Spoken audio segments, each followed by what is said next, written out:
Happy Hump Day. We are back to talk Game 3 of the NBA Finals.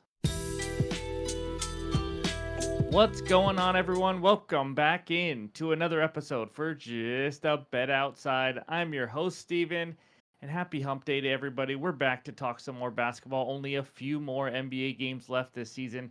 The Celtics up 2-0. Can the Mavs win a game and get back in this series? We'll talk about all that and the bets recap from Game 1 and Game 2. Quick reminder, MLB Best Bets video and the research help that we give out will be out on YouTube after this one, so be sure to check that out. But let's not waste any more time. I got stuff to get into, and that means it's dad joke time. So here we go. The dad joke for Game 3 of the Finals. What is a gravedigger's favorite food? Berries. Not too shabby. All right, in this video, we're going to recap the bets from Game 1 and Game 2, and then we're going to talk key stats with potential assists, rebound chances like we always do, and then we're going to preview Game 3 and give you our best bets and wrap it all up with the bets recap. So hit that like button, leave a comment below like you guys do every single day. If you're new to the channel, come join. This community is awesome as we are on our way to 26,000 subscribers. All right, let's get started, and that means the bets recap. All right, we went 2-0 in the first game and then 0-2 and gave it right back in Game 2. But first game, Celtics minus 6.5, win easy. Drew Holiday over 4.5 times. I think he had 5. That was Game 1. We don't need to talk about it. But in this most recent game, Game 2, Kristaps Porzingis, 16.5 points and assists. I think he ended with like 13, 14. I don't know. He got injured in the fourth quarter, as most of you guys know. Didn't help. Doesn't mean we're guaranteed to hit it, but that did not help at all. And then Jason Tatum over 9.5 rebounds. Guys, I don't even know what to say. He had like 3.5 at halftime, or 3.5. He had like 3 at halftime and ended on 9. So if he would have just done better in the first half, that would have been nice. But instead, we get hooked. So 2-2 in the NBA Finals. There's the season record. There's the futures record. And there is the playoff record. We got a few more games to get into the positive for the playoffs. So hopefully we can get there with this Game 3. So that's the bets recap. Now let's talk some key stats. Okay, let's talk some potential assists and rebound chances. If you have not seen this before or you're new to the channel, I like to give some stats out just to kind of see, where are these numbers coming from? Are they getting lucky? Are they getting unlucky? Things like that. For assists, you're thinking you're going to get probably about 50% of your potential assists into assists. Sometimes better players obviously get 50 to 60%. But Luka had 14 potentials and got 11. That's a pretty good conversion rate last game, averaging 6 on 10.5. It's been weird because Game 1, I think he had 1 assist. And then Game 2, he went off for 11. So it's just 2 weird games. Speaking of lucky, how about Jason Tatum? 12 dimes on 13 potential assists. That is unheard of to almost convert 100% of those. And then Kyrie, 6 of 14, only averaging 8.5. He didn't have a good Game 1 either. And then Jaylen Brown, you see 7 on 12. Jaylen Brown's not usually a big assist guy, but he had a good game. And then we move on to the rebounds. Drew Holiday has been a beast. We're going to just talk about him later, so I'm just not even going to mention it. But Jason Tatum, 9 rebounds and 12 rebound chances. What a game, huh? 21 RAs last game on 25 chances between both. That's just absolutely insane.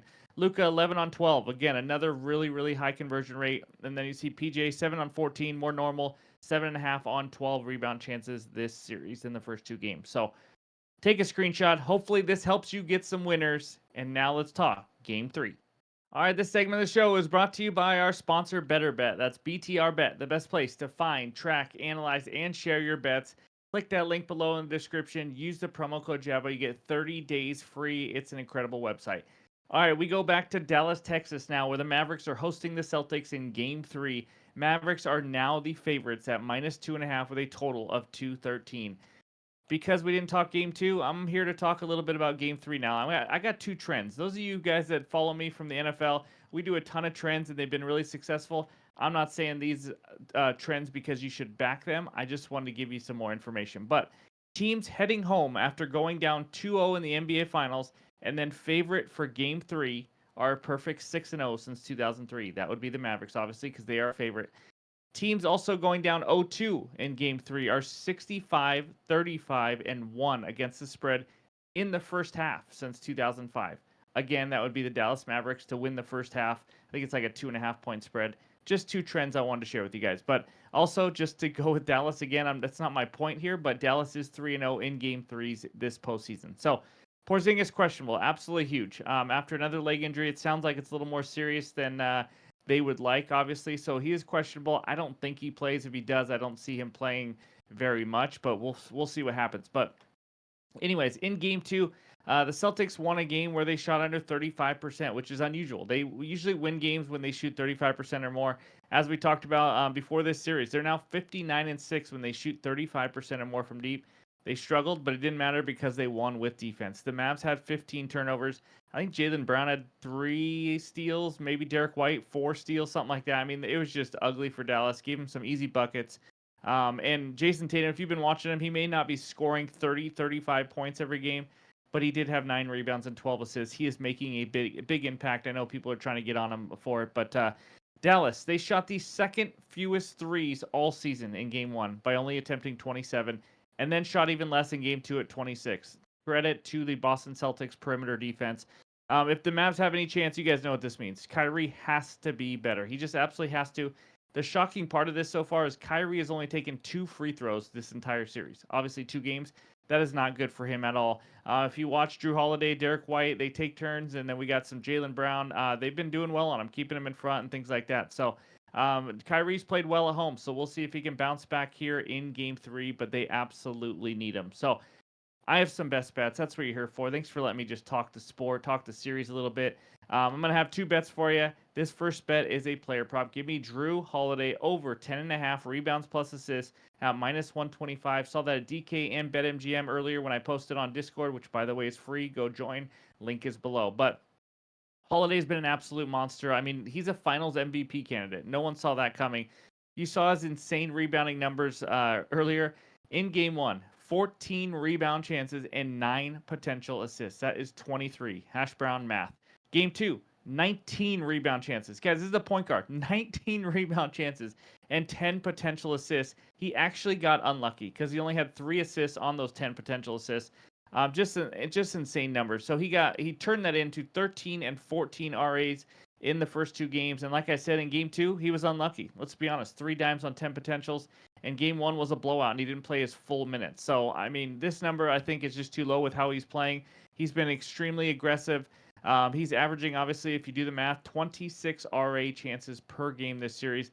Even if he just gets 50%, just say, hey, I'll just get my average. I'll get 26. I'll get half of those. That's 13. We easily go under. We easily go over this 10.5 line.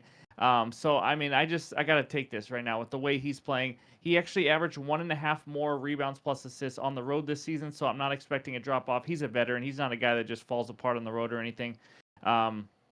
So I just expect this game to be a little closer, too, because it's in Dallas. We got a 2.5-point spread, possibly no Porzingis. So I do think Drew Holiday plays a lot of minutes, and he goes over this 10.5 RAs line decently easy, honestly, as my first best bet. And before we get into bet number 2, let's talk a little promo.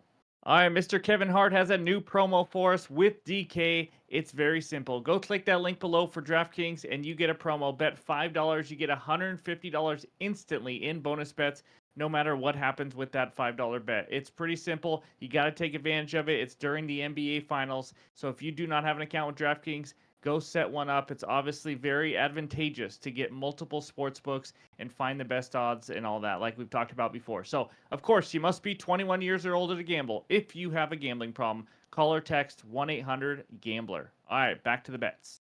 All right, before we get into this second bet, I just realized I'm actually going to have 3 bets for you, so I got another one after this. But bet number 2 is another player prop. Give me Al Horford over 2.5 assists at +150 on DraftKings. This is a half unit play for me.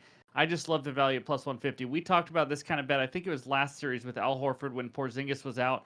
I'm going to assume that Porzingis is out. That's just what I'm going to do, or at least he's going to be very limited. I think we have a chance either way, but I really love this win if Porzingis is out or plays limited minutes. So if he is out completely, he went over this line in 15 of 19 games during the regular season without Porzingis in the lineup. He's over at 4 of 10 games without Zinger in the playoffs this season. So he has a pretty good hit rate, and we're talking +150. Just remember that. He's averaging 9 potential assists per game, guys. 9 potential assists, and we're getting a 2.5 lineup +150. I absolutely love it. He's actually gotten unlucky because he's only averaging 2.5 assists so far this series, and that was with Porzingis playing, obviously. And so he should obviously get more minutes as well. But Horford is capable of going over this with Porzingis in the lineup as well. He did get 2 or more assists in 6 of the last 8 games of the regular season. 2's not going to cash us, but I'm just letting you know he's going to give us chances. And the way that Boston can shoot, I mean, he could get 3 in a hurry. He gets some kickouts. He hits guys for threes. We only need 3 assists. We're not looking for 7, 8, or 9 or anything like that. And obviously, all those regular season numbers, he's going to get more minutes in the playoffs, especially if Porzingis is out. I just think the potentials are too high. 9 potential assists, and we only need 3 at plus 150. I got to take a chance here. I'm going to put a half unit on it, but give me Al Horford over 2.5 assists as my second best bet. And then this third one, I just got to do it. It's kind of a gut feel. I'm just doing it. Give me the Dallas Mavericks on the money line, minus 135 on DraftKings. You can mess with the minus 2.5s. I just would be really upset if they won by 1 or 2 points. I'm going to eat the juice and go half unit at minus 135. You saw the trends earlier. We talked about it. This is a great spot for the Mavs to win Game 3. Throw on top of that, the Mavs have 2 superstars, obviously, in Kyrie and Luka. And you know what? I just don't see them going down easily without a fight or anything like that, especially at home. I think they're the more desperate team. Well, I know they're the more desperate team, the more hungry team. And as long as Kyrie can just figure out somehow a way to make a freaking impact on this game, like I talked about earlier, I think they're going to be fine. I think they can win this game. And like I've also mentioned, Porzingis is a huge deal for the Celtics. They are almost impossible to defend when Porzingis is healthy and on the court. They just have shooters everywhere. And to have a 7-footer center who can knock down threes, it's just a really tough matchup for really anybody, especially the Mavericks. So you're going to think the books over-exaggerated this line, and they did. I mean, to go from Celtics -6 or -7 to Mavs -2.5 just because of home court, that is quite a bit, but it's also, obviously factoring in all the fact that the Mavs are desperate, need a win, and all that kind of stuff. So I think it's -2.5 for a reason. It's not easy fading the Celtics. They are the better team. I still think they win this series, but I like this spot for the Mavs. So give me the Mavs to steal 1 and take Game 3 at home and make it a little bit of a series as my third best bet. And so those are my 3 best bets, along with the key stats. Let's check out the recap. Okay, the 1 unit play is Drew Holiday over 10.5 rebounds plus assists at -125. Every day is a holiday. And then Al Horford over 2.5 assists. We are trusting the old man to get us 3 dimes at plus 150 for a half unit. And then the Mavs on the money line to get it done at home at -135. That will not be easy, but that's a half unit play as well. Leave a comment below. Let me know who you guys got for Game 3. Who you think's going to win? Your best player prop, best parlay, whatever it is. But we are winding down the NBA season. I appreciate the support all season long. So just a heads up again, go check out that MLB Best Bets video, which will be out after this. And if you haven't already, hit that like button. Thank you guys. Appreciate the support. Hope you have a great Wednesday, and we'll talk to you soon.